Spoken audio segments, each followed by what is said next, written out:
descubriendo el poder de la gracia de Dios. Vamos entonces a la Escritura y vamos a comenzar leyendo lo que es Romanos capítulo 5, versículo 8. Romanos 5, 8 nos dice lo siguiente: pero Dios mostró el gran amor que nos tiene al enviar a Cristo a morir por nosotros, cuando todavía éramos pecadores. Mire qué interesante, Dios muestra el gran amor que nos tiene. ¿Cuándo dice? Cuando aún o cuando todavía éramos pecadores, Cristo muere entonces por nosotros. Ese es el gran amor de Dios, esa es la gracia de Dios. Es algo que no merecemos, pero Él nos lo da de todas maneras. Comencemos por aquí entonces. ¿Qué es la gracia de Dios?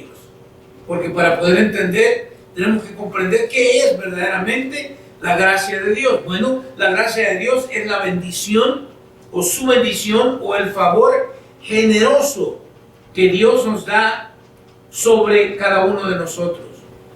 Dios nos ha mostrado su gracia al perdonarnos y al tratarnos con misericordia, en lugar de dejarnos en nuestros pecados sin perdón y sin salida.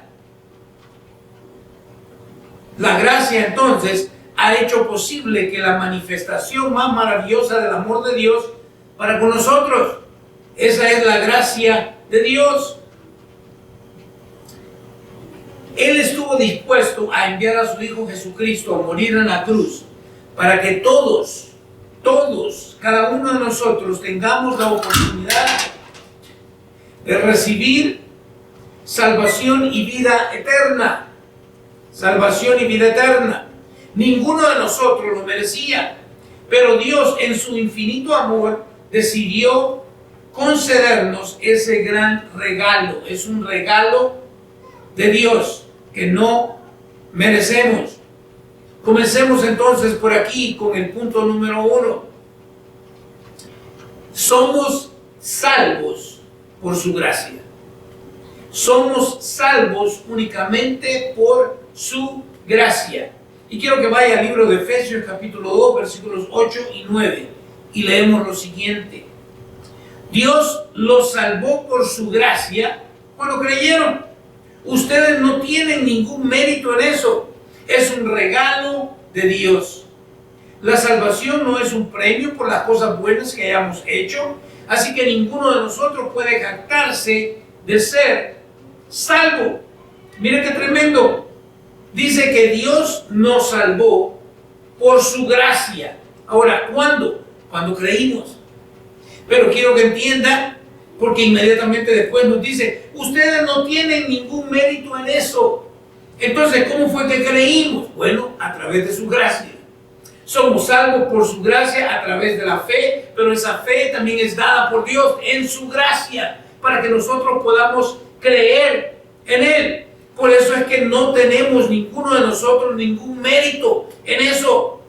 Es completamente un regalo de Dios. La salvación no es un premio por las cosas buenas que hayamos nosotros hecho. Ninguno de nosotros puede jactarse, como dice la Escritura, de ser salvo. Es un regalo de Dios. Somos salvos únicamente por su gracia a través de la fe en su Hijo Jesucristo. Es por la gracia de Dios que somos salvos. No hay nada que podamos hacer para ganar la salvación de nuestras almas. Dios es el único. Él es el único con poder para perdonarnos. Él es el único que puede quitar el pecado, no solamente taparlo o cubrirlo, sino que puede quitar completamente el pecado de nuestras vidas. Y esto es precisamente lo que Él hizo, enviando al Cordero Perfecto, a Cristo Jesús, a morir en la cruz por nuestros pecados. Al aceptarlo de corazón como nuestro Rey y Señor, recibimos el regalo de la vida eterna. Recuerde, esto es la gracia de Dios. En el libro de Hebreos, capítulo 12, versículos 1 y 2, encontramos lo siguiente.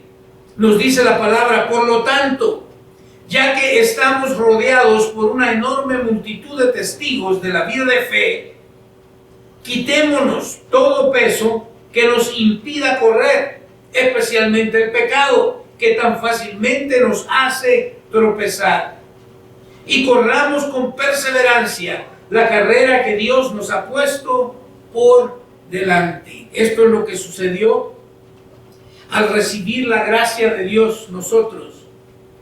Dice entonces, ya que hemos recibido esta gran salvación y ya que estamos rodeados por una enorme multitud de testigos de la vida de fe, o sea, son todos aquellos que fueron salvos y que ahora ya no están con nosotros, pero que en el mundo espiritual nos están observando.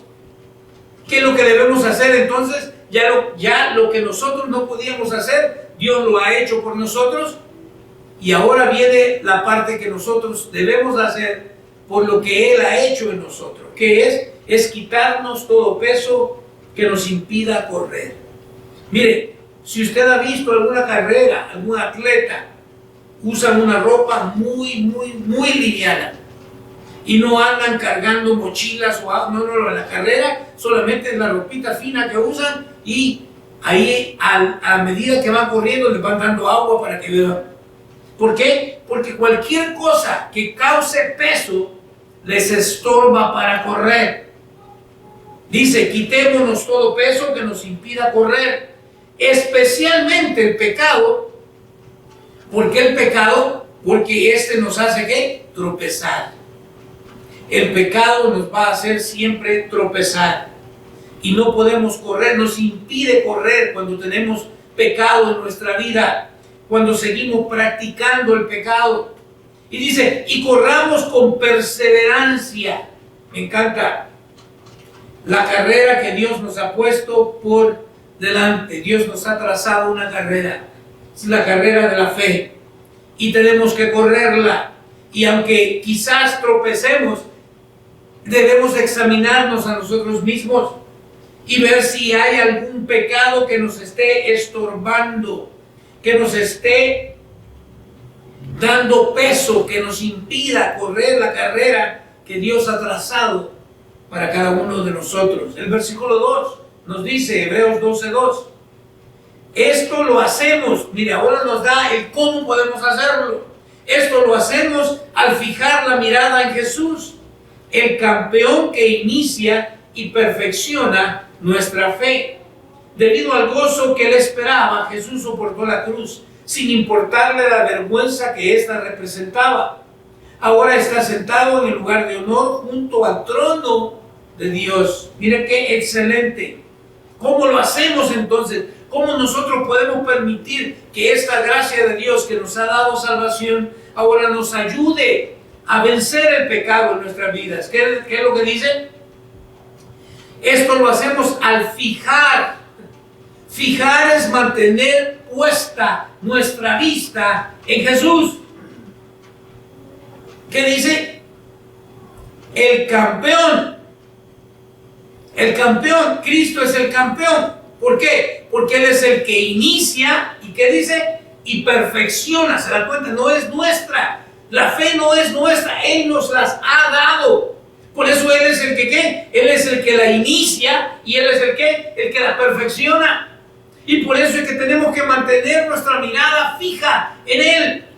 Porque si no, vamos a cometer el error de que en este camino que tenemos que correr, esta carrera, como cuando alguien está arando un terreno, si no mantiene la mirada fija, esos surcos le van a salir como que son, decimos allá nosotros, chuecos. Les van a salir como que son allá lo que decimos las curvas de Comalapa. O sea, van a salir todas torcidas. Por eso tenemos que mantener nuestra mirada en Jesús.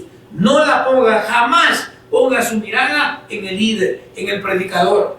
Jamás. Porque nosotros somos seres humanos y podemos fallar. Por eso es que la mirada tiene que estar fija, puesta, asegurada. ¿En quién? En Cristo Jesús. Porque Él es el campeón. Él es el que inició y Él es el que perfecciona nuestra fe. Y Él lo hizo, ¿cómo dice? Debido al gozo que le esperaba. Si nosotros tenemos que aprender a correr esta carrera con esto en mente, de que ya está ganada. Pero muchas veces, porque no pensamos de esta manera, entonces es que titubeamos y apartamos la mirada del Señor. Vamos a quizás atravesar vergüenza. Bueno, Cristo lo atravesó. Pero al final dice que Él está ¿qué? Él está sentado en el lugar de honor junto al trono de Dios. Y al final usted y yo, si permanecemos, vamos también a recibir de parte de Jesús. En el capítulo 7 del libro de Mateo dice: en lo poco fuiste fiel, en lo mucho te pondré. Siervo fiel. Tenemos que permanecer fieles al Señor. Punto número 2. Su gracia también nos permite acercarnos a Él. Su gracia permite que nos acerquemos a Él. Vaya a la escritura conmigo. Hebreos 4, 14 al 16. Hebreos 4, 14 al 16 nos dice lo siguiente: por lo tanto, ya que tenemos un gran sumo sacerdote que entró en el cielo, Jesús, el Hijo de Dios, aferrémonos a lo que ¿qué? A lo que creemos. Me encanta, escuche. Por lo tanto, este es un hecho. Tenemos que a un gran sumo sacerdote. Si usted recuerda, en el Antiguo Testamento, el sumo sacerdote era el único que podía entrar, y solamente una vez al año, a lo que era el lugar santísimo, para presentar ofrendas a favor del pueblo. Y le tenían que amarrar en un pie, una cuerda. ¿Por qué? Porque nadie podía entrar al lugar santísimo, solamente el sumo sacerdote. ¿Y por qué lo amarraban de un pie? Bueno, porque si había pecado en él, Dios lo fulminaba en el lugar santísimo. Y como nadie podía entrar ahí, era la única forma de sacarlo, era jalándolo con esa cuerda.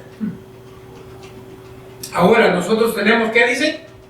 Un gran sumo sacerdote que entró en el cielo. ¿Quién fue? Jesús, el Hijo de Dios. Ahora dice, aferrémonos a lo que creemos. Usted tiene que creer que Cristo Jesús es Dios, que Él vino a este mundo a entregar su vida, a darnos el ejemplo de cómo obedecer al Padre, pero murió sin pecado, y que al morir lo enterraron y al tercer día resucitó de entre los muertos. Usted hay cosas que tiene que creer, porque si usted no las cree, entonces ya está dejando de creer en el Cristo bíblico. Tenemos que aferrarnos a lo que creemos. Mire, por eso es que usted debe creer lo que la Biblia enseña. Y cuidado con meterse a creer cosas que no están en la Escritura. Por eso nosotros creemos que es la Escritura, es la Biblia, nuestra máxima autoridad. No es el líder, aunque tal vez pueda sonarle un poco raro, pero no, el único líder de nuestras almas es Cristo Jesús. Él no nos miente. La Escritura nos dice todo lo que Él ha querido revelarnos. No necesitamos absolutamente más. No hay más revelación. Versículo 15 de Hebreos 4 nos dice: nuestro sumo sacerdote, escuche esto, comprende nuestras debilidades porque enfrentó todas y cada una de las pruebas que enfrentamos nosotros. Sin embargo, ¿qué dice? Él nunca pecó. Usted tiene que creer esto. Por eso Él es nuestro sumo sacerdote, porque aunque enfrentó todas nuestras debilidades, Él las comprende porque las atravesó también. La diferencia entre Él y nosotros es que Él nunca pecó. Por eso es nuestro gran sumo sacerdote. Tienes que creer en que Jesús vivió una vida de santidad, porque si no, entonces Él no podía pagar por nuestros pecados. Versículo 16. Así que, ya que tenemos a este gran sumo sacerdote que vivió sin pecado y entregó su vida en rescate por nosotros, así que acerquémonos con toda confianza al trono ¿de qué? Al trono de la gracia de nuestro Dios. Allí recibiremos su misericordia y encontraremos la gracia que nos ayudará cuando más la necesitemos. ¿Escuchó eso? Necesitamos la misericordia de Dios. ¿Dónde la encontramos? Al pie o en el trono de Él. Y es lo único que nos ayuda, porque es ahí donde encontramos su gracia para cuando más la necesitamos. Yo no sé si usted se goza con esto, pero yo sé que a veces cometo errores, pero puedo venir a acercarme con toda confianza al trono de la gracia de Dios, y ahí puedo recibir misericordia y puedo encontrar entonces esa gracia, ese favor inmerecido de parte de Dios en los momentos cuando más lo necesito. Dios no es un Dios lejano, Dios es un Dios cercano, y podemos nosotros acudir a Él, podemos venir a Él en todo momento. Quiero que lo entiendan. Podemos venir a Él en todo momento. El engaño del pecado es que cuando pecas te sientes mal y no te sientes digno, porque entonces estás poniendo tú como que tú te ganaste la salvación. No es por mérito tuyo. No estoy diciendo con eso de que no, tenemos que aceptar nuestros pecados, nuestros errores y poder confesarlos, pero poder venir delante de Él con toda confianza. A Él le encanta que nos acerquemos con confianza, como un niño se acerca a su padre amoroso, o como Emilia se acerca a mí, con toda confianza. Mire, a mí me dolería mucho el corazón si Emi no se acercara a mí. Emi es mi nietecita. Si no se acercara con confianza, porque entonces algo estoy haciendo mal, o ella me está viendo de una forma que no debería de estarme viendo. Y a veces así miramos a Dios, como con desconfianza. No, Él es digno de toda confianza. Podemos acudir a Él en todo momento. No debemos tener temor. Quiero que lo entienda. No debemos tener temor, porque aun cuando Dios conoce todos nuestros fallos y todos nuestros pecados, Él nos recibe con misericordia y gracia, siempre y cuando vengamos con Él con un corazón arrepentido. Como dice el salmista, un corazón contrito y humillado no lo desprecias tú. El Señor no nos va a despreciar cuando nosotros reconozcamos que le necesitamos a Él y que es por su gracia y su misericordia que podemos acercarnos, por lo que Él hizo en la cruz del Calvario. Cuando vamos a Él en humildad, Dios nos perdona, y no solamente nos perdona, nos restaura y nos da las fuerzas para seguir adelante. Su gracia es excelente. Punto número 3. Su gracia nos transforma, que es lo que necesitamos. Su gracia nos transforma. En el libro de Tito, capítulo 2, versículos 11 al 14, leemos lo siguiente. Pues la gracia de Dios ya ha sido revelada, la cual trae salvación a todas las personas. Escuche esto. Su gracia ya ha sido revelada.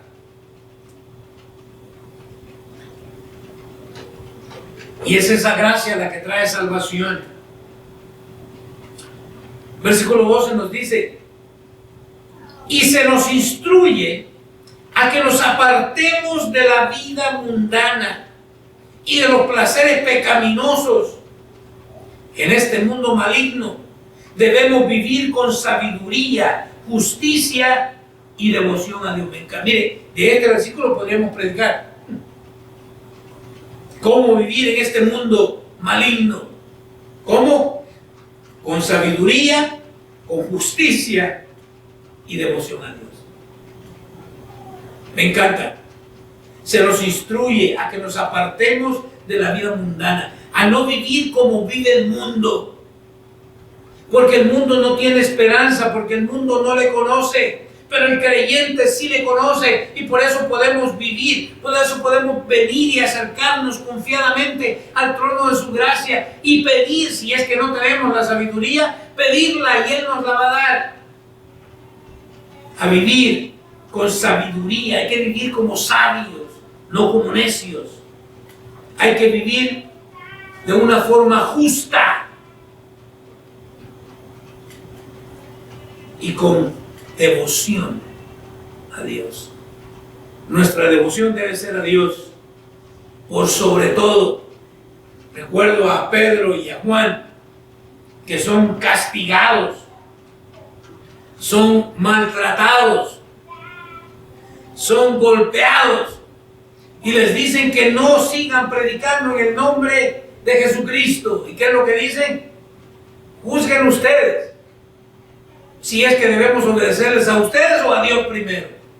Me encanta. La devoción es con Dios, es a Dios.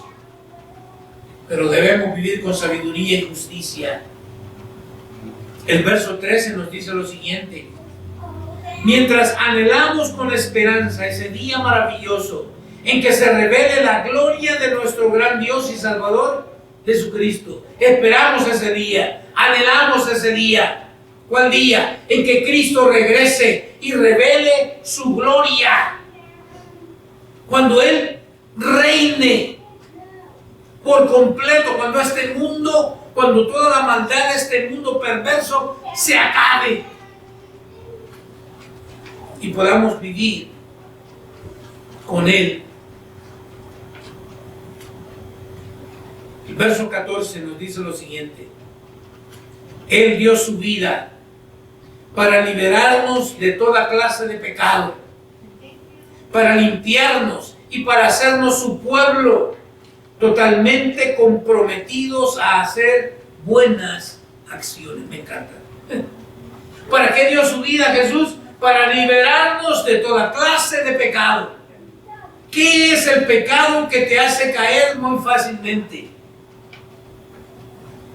Cristo dio su vida para darte libertad de ese pecado. Y no solamente para darte libertad, sino que, ¿qué dice? Para limpiarnos. O sea, para podernos presentar sin mancha, sin arruga, delante del Padre. ¿Para qué? Para hacernos su pueblo. Somos hijos adoptivos de Dios. Totalmente comprometidos. ¿Estamos comprometidos a hacer buenas acciones? Deberíamos de estar comprometidos. No comprometidos al mal, comprometidos a hacer buenas acciones. Alguien dijo, haz el bien sin mirar a quién. Y a mí me suena muy bueno eso.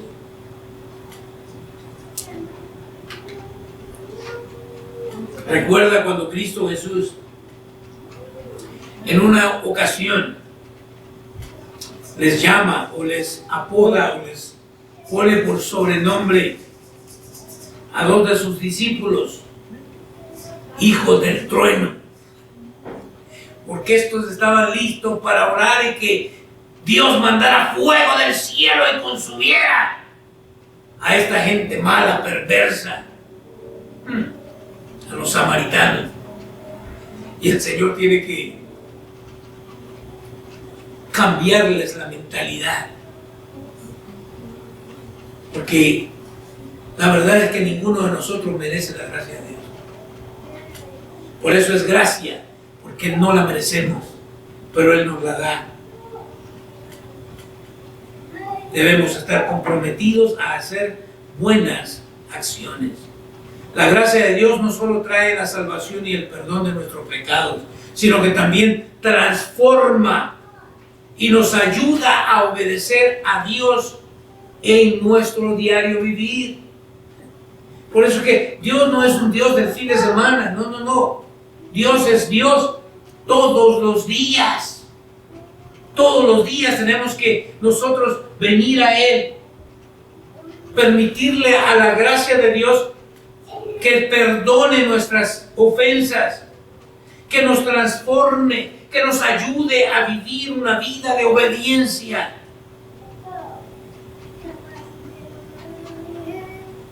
Su gracia nos enseña a vivir la vida de piedad que Él desea y nos da la valentía para rechazar todas aquellas cosas que nos alejan de Él, de su voluntad.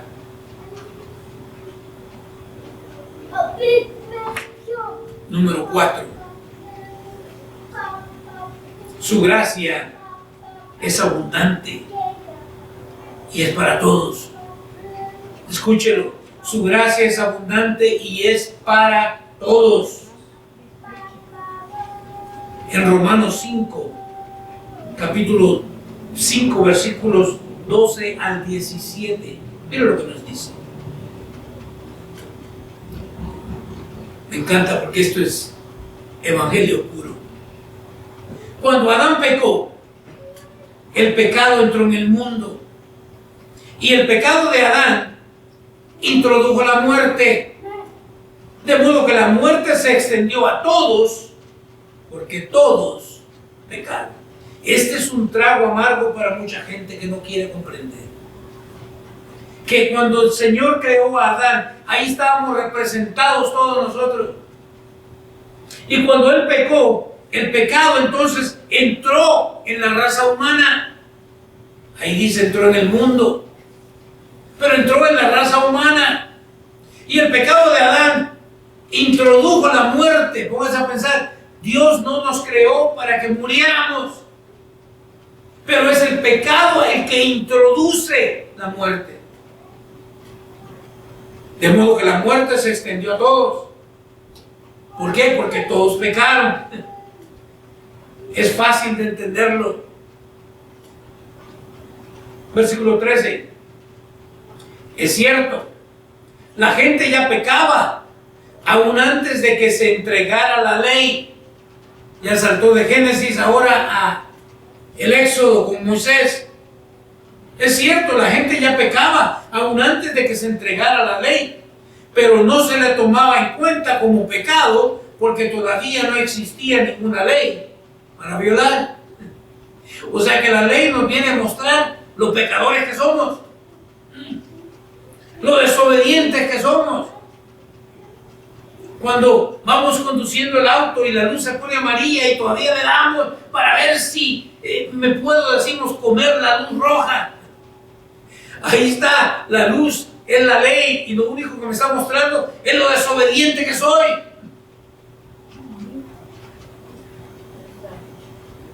Versículo 14. Sin embargo, desde los tiempos de Adán hasta los de Moisés, todos murieron. Incluso los que no desobedecieron un mandamiento explícito de Dios, como lo hizo Adán. Ahora bien, Adán es un símbolo, una representación de Cristo, quien aún tenía que venir. Mira qué excelente. O sea, el primer hombre, Adán, la regó, falló, desobedeció a Dios. Pero él era una representación ¿de quién? De Cristo, quien aún tenía que venir. No había venido, pero Ya en el Nuevo Testamento viene Jesús y es el segundo Adán. Pero al contrario de Adán, que cayó en pecado e introdujo la muerte a la raza humana, Jesús vive sin pecado. No vive en desobediencia, sino que vive una vida de obediencia al Padre. Y por lo tanto, entonces ahora Él introduce ¿qué? La vida, no la muerte al ser humano. Me encanta. Versículo 15. Pero hay una gran diferencia entre el pecado de Adán y el regalo del favor inmerecido de Dios, la gracia. Pues el pecado de un solo hombre, Adán, trajo muerte a muchos. Pero aún más grande es la gracia maravillosa de Dios y el regalo de su perdón para muchos por medio de otro hombre, Jesucristo. Es en Cristo Jesús donde encontramos nosotros salvación, el perdón de nuestros pecados, la restauración de nuestra vida. No hay otro más. Yo no le hablo de una religión, le hablo de una relación personal con aquel que murió por nosotros. Mucha gente se confunde creyendo que estamos hablando de religión.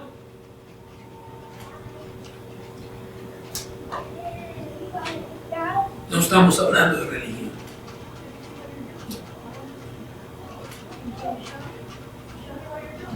Versículo 16.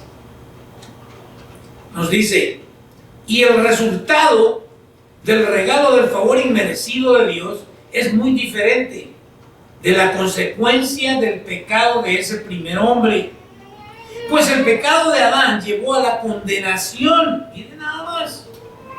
Pues el pecado de Adán llevó a la condenación, pero el regalo de Dios nos lleva a ser hechos justos a los ojos de Dios.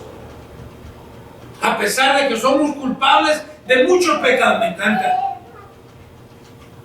A pesar.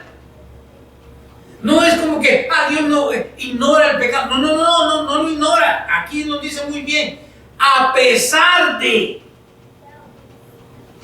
Sí, por eso a veces me incomoda cuando oigo cosas como Dios te ama tal como eres. No. Dios te ama a pesar de lo que eres. Que es muy diferente. A pesar de que somos culpables de muchos pecados, su gracia es extendida a nosotros. Gloria al nombre de nuestro Señor Jesucristo. Versículo 17. Pues el pecado de un solo hombre, Adán, hizo que la muerte reinara sobre muchos. Pero aún más grande es la gracia maravillosa de Dios y el regalo de su justicia, porque todos los que lo reciben vivirán en victoria sobre el pecado y la muerte por medio de un solo hombre, Jesucristo. Pero no se confunda, ¿qué dice? Pero aún más es la gracia maravillosa de Dios y el regalo ¿de qué? De su justicia. Dios envió a su Hijo porque alguien tenía que pagar. Alguien tenía que pagar por nuestra culpa. Dios no podía ignorar el pecado del hombre. Alguien tenía que pagar. Pero vio la miseria del hombre, que no podía, no puede y nunca podrá. Decide entonces enviar a su Hijo a morir por nosotros. Es ahí donde Jesús dice, consumado es. O sea, aquí se termina toda la maldición esta. Porque únicamente ahí fue o se satisfizo la justicia de Dios. Que no le digan, que no le cuenten. Nosotros decimos la salvación es gratis. Cristo entregó su preciosa sangre por amor a nosotros, a pesar de que éramos pecadores. El pecado entró al mundo a través de Adán y su transgresión, y con esto vino la muerte física. O sea, no éramos o no fuimos creados para morir físicamente, pero la muerte entró física.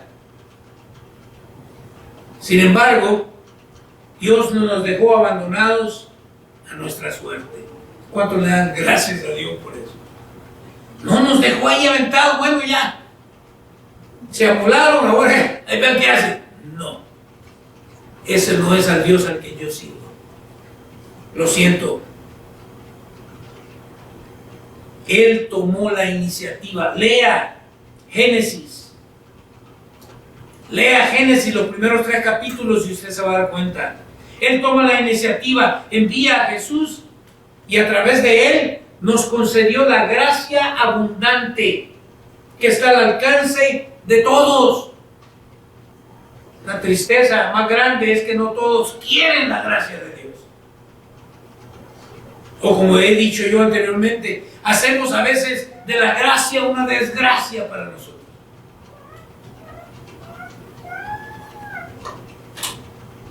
Dios anhela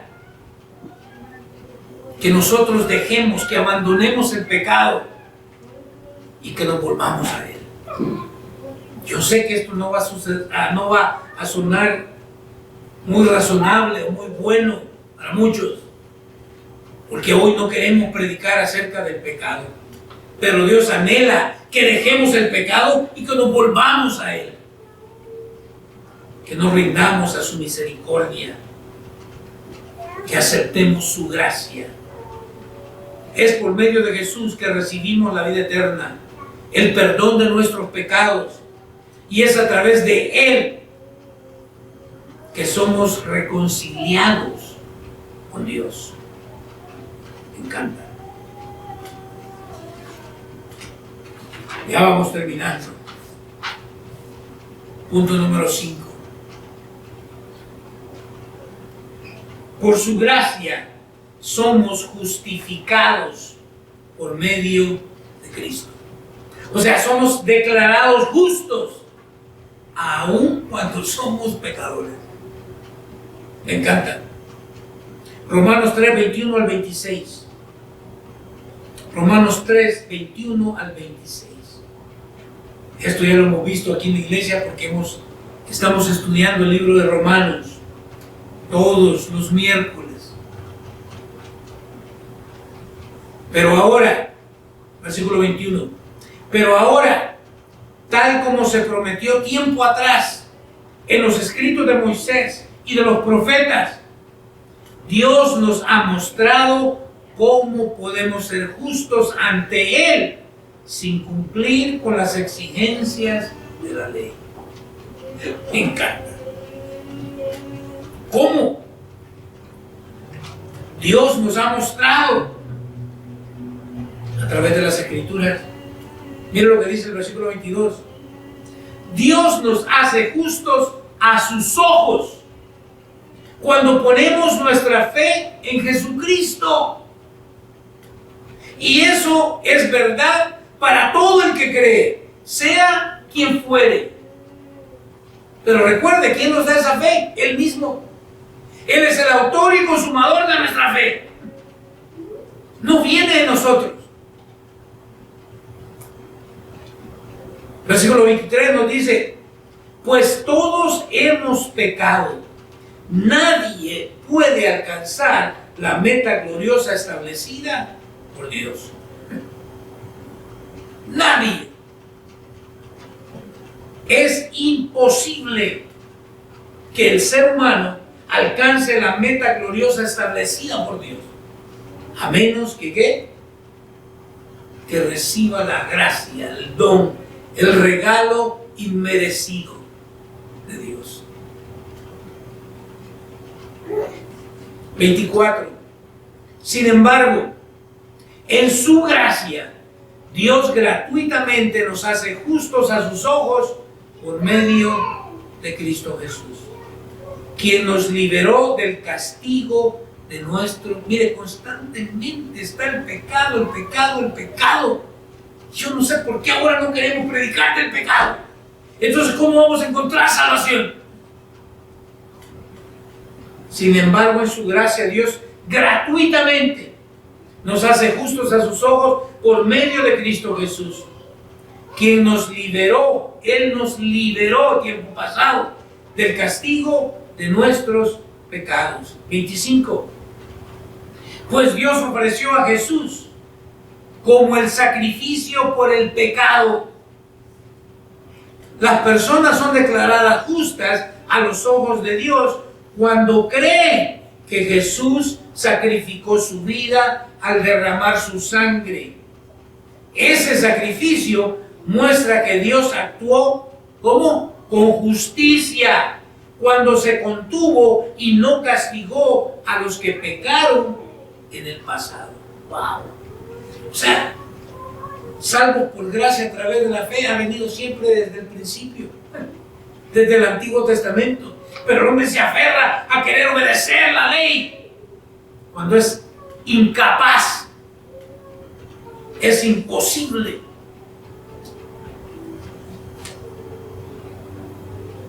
Ese sacrificio muestra que Dios actuó con justicia. Dios es un Dios justo. A muchos no les parece justo, pero Dios es justo. Cuando se contuvo y no castigó a los que pecaron en el pasado. Versículo 26. Porque miraba hacia el futuro y de ese modo los incluiría en lo que llevaría a cabo en el tiempo presente. Me encanta. Dios hizo todo eso para demostrar su justicia, porque Él mismo es justo e imparcial, y a los pecadores los hace justos a sus ojos cuando creen en Jesús. Cuando creen en Jesús. El día de hoy, por eso queremos evitar el nombre de Jesús. Porque no queremos reconocer nuestro pecado. No queremos venir delante de Dios y recibir de su gracia. Por nosotros mismos no merecemos ni podemos hacer absolutamente nada para ser justificados ante Dios. Todos y cada uno de nosotros hemos pecado. Ninguno de nosotros está sin culpa y deberíamos pagar por todo el mal que hemos hecho. Pero Dios en su gracia decidió guiarse por su gran amor para con cada uno de nosotros y nos justificó de forma gratuita, no porque lo merezcamos, a través de la muerte de Jesús en la cruz del Calvario. Ahora todos podemos recibir su perdón, pero escuche lo que estoy diciendo. Todos podemos recibir su perdón. No muchos quieren recibir el perdón. No tenemos que ser esclavos del pecado, pues Dios ya nos ha redimido a través de Jesucristo. Solo necesitamos poner nuestra fe en Jesús y decidir caminar con Él para vivir dentro de sus propósitos. Necesitamos escuchar el Evangelio de la gracia, el verdadero Evangelio, y permitirle al Espíritu Santo que haga la obra en nuestra vida, que nos abra nuestros ojos espirituales, que nos dé la fe necesaria para poder creer en el mensaje de la cruz del Calvario. Es la única forma en que podemos nosotros entender, comprender este gran poder de la gracia de Dios.